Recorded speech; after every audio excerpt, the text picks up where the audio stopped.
first triumvirate. At the same time Caesar was governing under Pompey, he aligned himself with the wealthy military leader Marcus Licinius Crassus. The strategic political alliance among Caesar, Pompey, and Crassus came to be known as the First Triumvirate. For Caesar, the First Triumvirate partnership was the perfect springboard to greater domination. Crassus, a leader known as the richest man in Roman history, offered Caesar financial and political support that proved to be instrumental in his rise to power. Crassus and Pompey, however, were intense rivals. Once again, Caesar displayed his abilities as a negotiator, earning the trust of both Crassus and Pompey and convincing them they'd be better suited as allies than as enemies.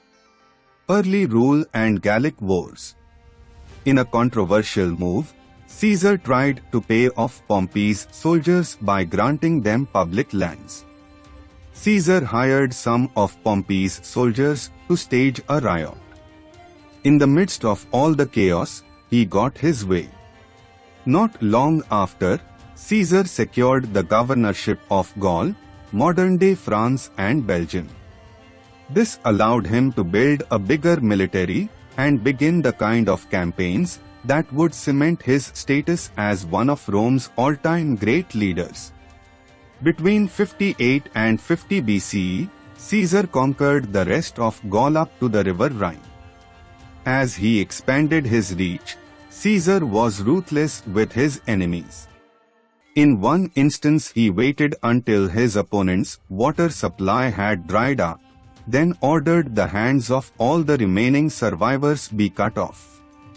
All the while, he was mindful of the political scene back home in Rome, hiring key political agents to act on his behalf. Civil war against Pompey. As Julius Caesar's power and prestige grew, Pompey grew envious of his political partner. Meanwhile, Crassus still had never completely overcome his disdain for Pompey. The three leaders patched things up temporarily in 1956 BCE at a conference in Lucca, which cemented Caesar's existing territorial rule for another 5 years, granted Crassus a 5-year term in Syria, and accorded Pompey a 5-year term in Spain. 3 years later, however, Crassus was killed in a battle in Syria. Around this time, Pompey, his old suspicions about Caesar's rise reignited, commanded that Caesar disband his army and return to Rome as a private citizen. Caesar in Gaul. Caesar was appointed governor of the vast region of Gaul, north-central Europe, in 1958 BC, where he commanded a large army. During the subsequent Gallic Wars, Caesar conducted a series of brilliant campaigns to conquer and stabilize the region, earning a reputation as a formidable and ruthless military leader. Caesar built a bridge across the Rhine River into Germanic territories and crossed the English Channel into Britain. But his great successes in the region caused Pompey to resent him and complicated the already strained relationship between Pompey and Crassus. As Caesar conquered Gaul, the political situation in Rome became increasingly volatile, with Pompey its lone consul.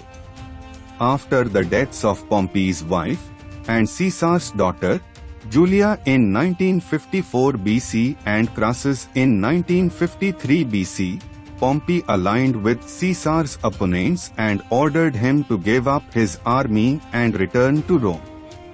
Caesar refused and, in a bold and decisive maneuver, directed his army to cross the Rubicon River into Italy, triggering a civil war between his supporters and those of Pompey. Caesar and his armies pursued Pompey to Spain, Greece and, finally, Egypt. Julius Caesar and Cleopatra. Hoping to prevent Caesar from invading Egypt, the child pharaoh Ptolemy VIII had Pompey killed on 28 September 1948 BC. When Caesar entered Egypt, Ptolemy gifted him Pompey's severed head.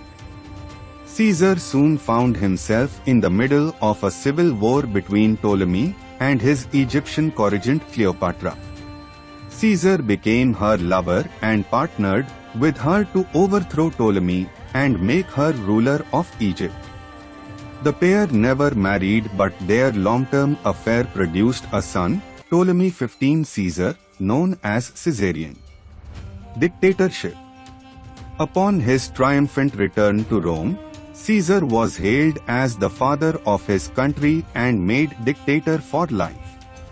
Although he would serve just a year's term, Caesar's rule proved instrumental in reforming Rome for his countrymen. Caesar greatly transformed the empire, relieving debt and reforming the Senate by increasing its size and opening it up so that it better represented all Romans. He altered the Roman calendar and reorganized the construction of local government.